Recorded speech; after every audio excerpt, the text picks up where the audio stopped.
Un nuevo saludo para esta segunda parte del tema La ciudad en tiempos de iconoclastia. Ahora para mostrar el desarrollo de aquel esquema que les había presentado en la primera parte, en donde la relación del patrimonio con la memoria está generando otras formas de memoria, otra construcción discursiva, unos nuevos relatos por fuera de las estructuras definidas en las partes oficiales y normatizadas e institucionalizadas. En el esquema que están viendo allí, vemos que vamos de los monumentos a los patrimonios en un eje donde los bienes de interés cultural han sido los fundamentales en el ordenamiento convencional y en el relato y en la narrativa oficial. Pero frente a esa narrativa oficial han surgido los contrarrelatos y han sido vistos los monumentos como documentos de barbarie, y por eso se miran otras formas de documentar, narrar e incluso instrumentalizar estos referentes. Y así han surgido aquella idea de el contramonumento, el antimonumento, el memorial, los patrimonios negativos y los patrimonios incómodos, de manera siguiendo el recorrido del reloj. Vamos a mirar este. Hay un primer planteamiento que es el antimonumento. Esta narrativa ya planteada por artistas plásticos en intervenciones en el espacio público, en el caso de Jochen Gerz y Esther Charlev Gerz, plantearon en Hamburgo una columna de acero que en octubre de 1986, como vemos en la secuencia fotográfica, comienza a hundirse hasta desaparecer y quedar simplemente como una huella en el piso. El monumento no se instala de manera permanente, sino que en el lapso de 1986 a 1993 desaparece. Y simplemente es una huella que queda en el espacio público. Esa es la idea de que el monumento no es permanente, sino que es efímero. Otro elemento que surge y que también desde el arte, pero que se combina con la arquitectura, está en la ciudad de Bogotá y es desarrollada, la idea por la artista colombiana Doris Salcedo, se llama Fragmentos, y en una vieja casa de un barrio histórico cerca al Palacio Presidencial, en vez de demoler sus muros o de restaurarlos, se instala una nueva arquitectura, y dentro de esa nueva arquitectura, jugando con los tiempos, con las huellas, con las memorias, en el piso están unas placas que se forjaron a partir de fundir los fusiles que entregaron los guerrilleros de las Fuerzas Armadas Revolucionarias de Colombia, que habían firmado un acuerdo de paz que primero se llamaba el Acuerdo de La Habana. Al no ser aprobado en una consulta popular, se hubo que renegociar y se llegó a lo que se llamaron los Acuerdos del Teatro Colón, que son los que, entre comillas, están vigentes en este momento. Y como parte de esos acuerdos se definió crear 3 monumentos,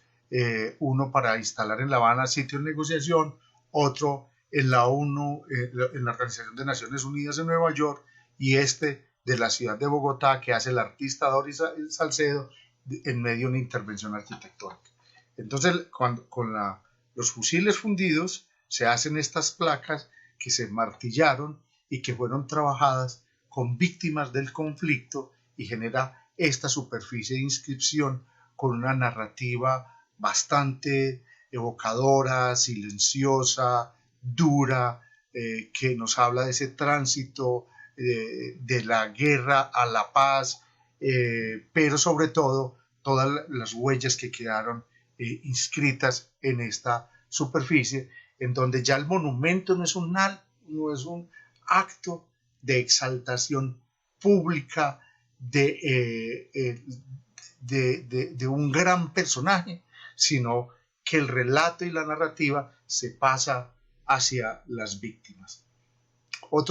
Un tercer momento también, un tercer ejemplo, perdón, de un cambio de perspectiva está el memorial. Y hay diferentes tipos de memoriales, es decir, estamos hablando aquí en Colombia, en los procesos, ¿no?, de negociación, de acuerdos, pero también por fuera de ese marco de acuerdos hay una serie de conflictos no resueltos, pero que tienen una memorabilia y se ha desarrollado digamos, una red de espacios donde se memorializa, se le hace un homenaje mejor a las víctimas de los diferentes conflictos. El de la izquierda es el famoso caso de la Casa Arana, sede de los caucheros peruanos que incursionaron a las selvas de Colombia y desde allí comenzaron una explotación, no solo del caucho, sino esa explotación del caucho con la mano de obra indígena que fue esclavizada, sojuzgada y sometida a este expolio económico de la Casa Arana, que llevó a la muerte a cientos de indígenas, a la destrucción de tribus en la selva, culturas enteras que se perdieron por la explotación. Esta casa fue entregada por el Ministerio de Cultura y ahora es un museo donde los propios indígenas recuerdan a sus víctimas. A la derecha está el Museo de la Memoria de Medellín, que inicia el relato del conflicto urbano, no tiene nada que ver con el conflicto armado inicialmente, y hay un memorial que ustedes ven antes de ese muro que da acceso al Museo de la Memoria, y allí se recuerda en unas placas que en la noche se iluminan la memoria de las víctimas del conflicto urbano de Medellín, que está cruzado por el tema del narcotráfico, las milicias urbanas, los grupos armados de diferente factura que hicieron de Medellín una de las ciudades con más víctimas, y se construye un relato diferente para recordar este contexto, aparte de las instalaciones, de las pedagogías, del trabajo en redes que se desarrolla desde el Museo de la Memoria. Frente a esta idea de los nuevos relatos desde las víctimas, está la idea de los otros patrimonios. Cómo enfrentar el patrimonio sin la vandalización, sin su desaparición, sino desde su resignificación. En este juego entre memoria e historia, cómo poder producir nuevas formas de construir unas memorias alrededor de los elementos simbólicos. Un buen ejemplo de esto es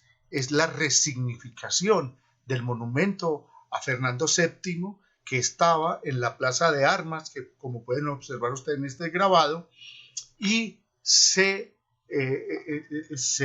quita de la Plaza de Armas para poder construir un relato desde el nuevo orden republicano a un héroe, entre comillas, de la nacionalidad cubana, a Céspedes, que se instala en reemplazo del antiguo rey, digamos, en una de las repúblicas que demoró mucho tiempo en independizarse, en una guerra de independencia bastante prolongada. Se construye un relato republicano, hay un padre fundador, se reinstala el monumento a Fernando VII en el museo de un antiguo palacio de los capitanes generales, y allí se le construye una nueva narrativa sobre Fernando VII, y donde la descripción no corresponde a la heroización, sino a una visión totalmente opuesta. Dice entre comillas, su reinado fue ejemplo de desvergüenza y absolutismo, y se utilizan otros epítetos donde desde una nueva mirada resignificada dice: difícilmente se encontrará la historia carácter más abyecto y despreciable que el de aquel famoso monarca. Aquí el elemento escultórico y simbólico, el juicio simbólico, tiene otro carácter que está desde su reinstalación y su resignificación. Y por último, en aquel caso anterior estamos hablando de un patrimonio en términos negativos que convive con un nuevo sentido.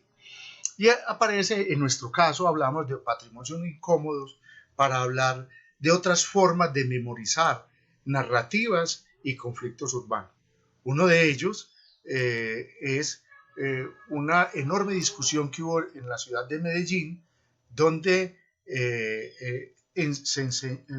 donde fue amo y señor durante un tiempo y dominó su economía y durante mucho tiempo el imaginario, e incluso hoy es un bandido heroizado,